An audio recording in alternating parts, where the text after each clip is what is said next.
Falamos agora sobre o financiamento privado do agronegócio. As linhas de crédito são muito importantes para os produtores continuarem desenvolvendo aí suas atividades, mas ainda existem muitas dúvidas que rondam o assunto, que é necessário aí ter um cuidado para não adotar medidas que lá na frente possam prejudicar o andamento dos trabalhos. Sobre isso, vou conversar hoje com a Rebeca Stefanini, que já está aqui junto comigo. Rebeca, bom dia, obrigado pela sua participação, seja bem-vinda. Obrigada pelo convite, é uma alegria estar aqui com vocês. Converso também com a Alice Brandão, está aqui junto com a gente, veio colaborar. Alice, obrigado também pela sua participação, seja bem-vinda. Eu que agradeço, Vinícius. Prazer falar com vocês, pessoal. Bom, vou começar perguntando sobre o CPR Verde, né, que é um recurso importante para a produção sustentável. Eu queria entender, começo com a Rebeca, mas pode ficar à vontade, Alice, vai complementando aqui, a gente vai batendo um papo. Como que essa modalidade funciona e como que foi o surgimento dela? Bom, acho que para início de conversa é importante a gente esclarecer que a CPR Verde é uma modalidade de CPR, então de Cédula de Produto Rural, com a diferença que o lastro delas são produtos que resultem em serviços ambientais. Então ela tem essa especificidade em relação ao lastro, que é diferente. Então a esta outra categoria de produto, essa CPR Verde já vinha sendo emitida até a regulamentação, que aconteceu em outubro do ano passado, e o contexto geral da CPR Verde, assim como de outros instrumentos econômicos, instrumentos financeiros de fomento à conservação ambiental, essa alteração de paradigma, né? Então é a história do ESG, é a história de indução de comportamentos, então é uma resposta aos anseios tanto de sociedade civil quanto de instituições financeiras, quanto à necessidade de conservação e de incentivo de práticas de conservação ambiental. E a prova, Alice, que isso está mudando dentro do nosso setor? Com certeza, né? Acho que a CPR Verde ela veio muito com a visão, né, de que o produtor rural ele também é um ambientalista, né? Então, um exemplo prático, ele recebe um financiamento e como contrapartida ele se compromete a entregar uma floresta plantada, né? E é ele que vai ter, né, já a terra para isso, todos os insumos para essa plantação, né? Então, nada mais foi do que criar um instrumento, né, que já agregava valor à produção rural. No entendimento de vocês, isso muda a visão que a visão que as pessoas têm do Brasil lá fora, porque é uma cobrança muito grande em cima da sustentabilidade. As pessoas cobram, exigem isso aqui da nossa produção. No ano passado, inclusive, eu até entrevistei a Rebeca antes, a gente conversou sobre isso, porque um país estava com um projeto para que países que tivessem alguma área de desmatamento, mesmo sendo legal ou ilegal, a produção não seria mais recebida lá. E a gente percebe que o Brasil vem trabalhando para mudar essa visibilidade que tem lá fora. Essa medida tem impacto sobre isso? Acho que vou começar respondendo, você me complementa. Claro. Qualquer coisa. Acredito que sim, mas eu acho que é importante a gente primeiro dizer que não é uma resposta direta a esse tipo de demanda, porque a gente já tem uma legislação ambiental protetiva no Brasil há muito tempo. Então, eu estou falando aqui de década de 60, até anteriormente. Então, não é uma resposta a essa demanda estrangeira. O Brasil já vem caminhando há muito tempo nesses passos de sustentabilidade. Quando a gente fala de atividades que usam recursos naturais, a conservação é intrínseca a esse tipo de produção, porque a gente precisa da natureza para prover esses serviços ecossistêmicos, então para regular a temperatura, a gente precisa que chova. Então, isso já vem sendo feito há muito tempo pelo produtor rural. O que veio agora é essa questão dos instrumentos financeiros, dos instrumentos econômicos para incentivar essas condutas protetivas, mas ainda que não seja uma resposta direta, sim vai ajudar na nossa imagem aí frente a outros países e a organismos internacionais. Dá uma aliviada lá fora, né? Com certeza. Bom, a gente tem uma situação também que impulsionou o aumento na procura por linha de crédito, que foi o longo período de estiagem em algumas regiões do Brasil. A gente bateu bastante nessa tecla. E em outras, muita chuva, o que fez muito produtor buscar por essa ajuda. Agora, a pergunta que fica é como que o produtor pode se prevenir para não entrar em situações que possam deixá-lo endividados lá na frente, né? Que a gente já tem quebra de safra, a gente já tem, o pessoal, problema, muita gente que perdeu o gado porque não conseguiu tirar no momento da enchente, outros que perderam lá no Rio Grande do Sul, né, por conta do longo período período de estiagem, qual que é o ponto que quem vai em busca das linhas de crédito possa adotar tudo isso de uma maneira que ele não se prejudique lá na frente? Acho que a palavra é organização, né? Na medida do possível, tentar se organizar, né? O que eu estou dando em garantia também dessa dívida, porque grande parte das dívidas no setor de agro, eles vão exigir como garantia ou a safra ou o gado. Então, se organizar e ter um plano B, né, pessoal? Acho que isso é muito importante. Como exemplo, olha, dei a safra como garantia. A safra não vai bem esse ano. Qual é o meu plano B? Será que eu posso dar um terreno também em garantia? E já às vezes até se antecipar junto ao seu financiador, né? Ó, esse ano não vou conseguir, a gente não vai conseguir dar o gado ou dar a safra, mas eu tenho um terreno. Você consegue fazer a avaliação desse terreno, né? Para depois não ficar, o próprio produtor não ficar na mão, né, e acabar estando numa situação de inadimplemento. E claro, né, o médio e grande produtor rural, quando eu falo se organizar, é organizar todos os financiamentos que ele tem, porque às vezes você não vai só numa instituição específica, né? Então, sempre ter esse controle, um orçamento, o que pode ser dado, né, vis-à-vis aí, a analisação da safra dele, para ele acabar e não cair em pegadinha, dando aquele mesmo bem garantia 2 vezes, né? E não ter a condição de quitar a dívida no futuro.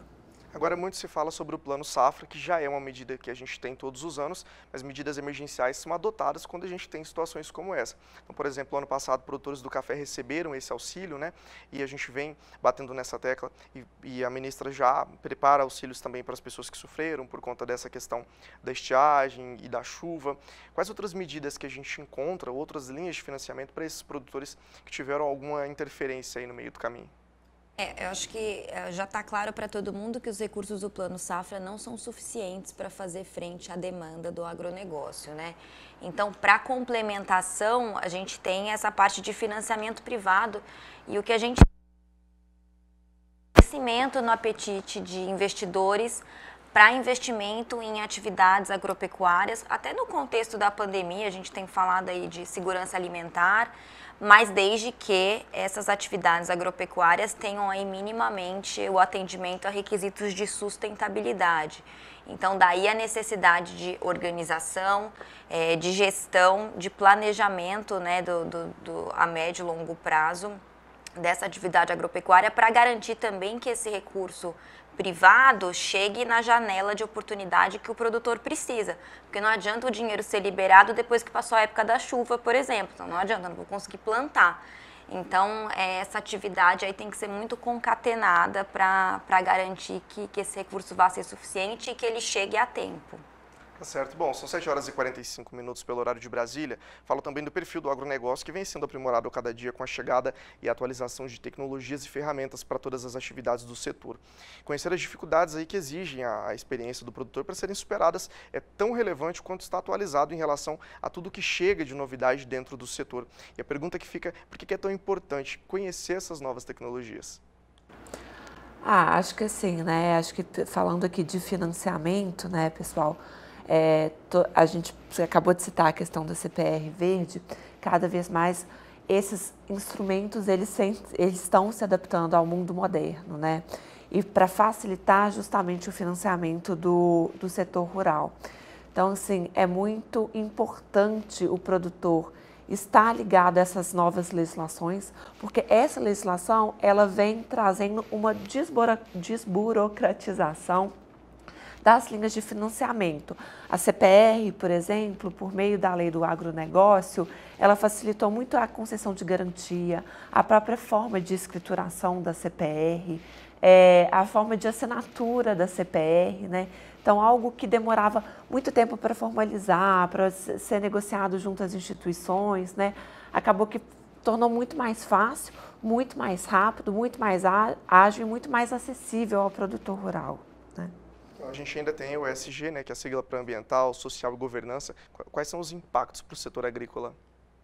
Bom, é uma história que veio para ficar, não é uma inovação, né? O ESG é uma evolução.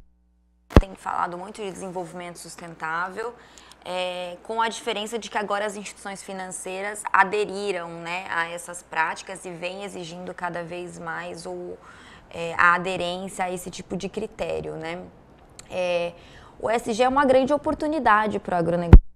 É importante, não é um custo, é uma oportunidade de agregar valor ao produto agropecuário. Então, se a gente tem uma produção agrícola ou a criação de gado que esteja alinhada com esses conceitos, né, com essa linha de sustentabilidade, e aí não só ambiental, a parte social, de governança também, a gente consegue agregar valor a esse produto ganha uma reputação melhor no mercado, ele é mais comercializado, ele ganha aí a credibilidade do mercado consumidor. Então, é uma grande oportunidade para o setor e eu espero que cada vez mais o setor aí agarre com unhas e dentes essas letrinhas, porque é um universo de possibilidades, realmente. Mais um olhar para o agronegócio? Com certeza. Algo que eu até queria complementar também nessa questão das instituições financeiras. Hoje em dia, se você tem uma dívida certificada, né, você consegue juros muito mais baixo. Acho que é essa que é a questão, né? Qual é o incentivo? É ter uma dívida mais barata. Então, se você observa os princípios da ESG que o setor privado está te colocando, a contrapartida é ter uma dívida mais barata, né? Bom, eu preciso encerrar a nossa entrevista, mas antes eu quero perguntar para vocês, peço que as duas respondam, né? Nosso perfil de agronegócio está mudando, o perfil do homem do campo está mudando, ele está se adaptando a esse novo tempo, está focando mais em sustentabilidade. Vocês que estão aí diariamente trabalhando com esse assunto, né, ligadas diretamente, vocês enxergam essa mudança dentro do setor? Bom, eu enxergo sim, é um setor bem tradicional, né, mas também tradicionalmente essas fazendas elas passam de pai para filho. E os filhos, quando assumem a gestão desses ativos, já vêm aí com o olhar mais fresco, né, para outros tipos de demanda. Então, até essa questão da sustentabilidade econômica da conservação de áreas de vegetação nativa na fazenda é uma preocupação dessa nova geração. E aí a resposta com a CPR Verde, a gente tem a cota de reserva ambiental, então sim, eu vejo essa atualização do setor e acho que muito por conta do processo natural mesmo de transmissão dessas áreas. E só para finalizar, nessa linha que a Rebeca falou, das gerações que vão passando, né? Essa nova geração ela tem preocupado também muito com o G da governança, né? E o que isso significa? Eu quero fazer uma atividade estruturada dentro de uma empresa estruturada, que tenha uma governança, que não está ligado necessariamente à família, que tenha diretores independentes. Então, sim, o setor está mudando. Mudando e ao invés de criar só herdeiros, estão criando sucessores. Exatamente. A profissionalização do campo, né? Tá certo, gente. Obrigado pela participação de vocês. Conversei com Rebeca Stefanini e Alice Brandão aqui no Bom Dia Produtor, trazendo para o pessoal alguns esclarecimentos aí. E lembro que daqui a pouco essa entrevista já fica disponível lá no nosso canal do YouTube. É só entrar lá, youtube.com/canal do Boi.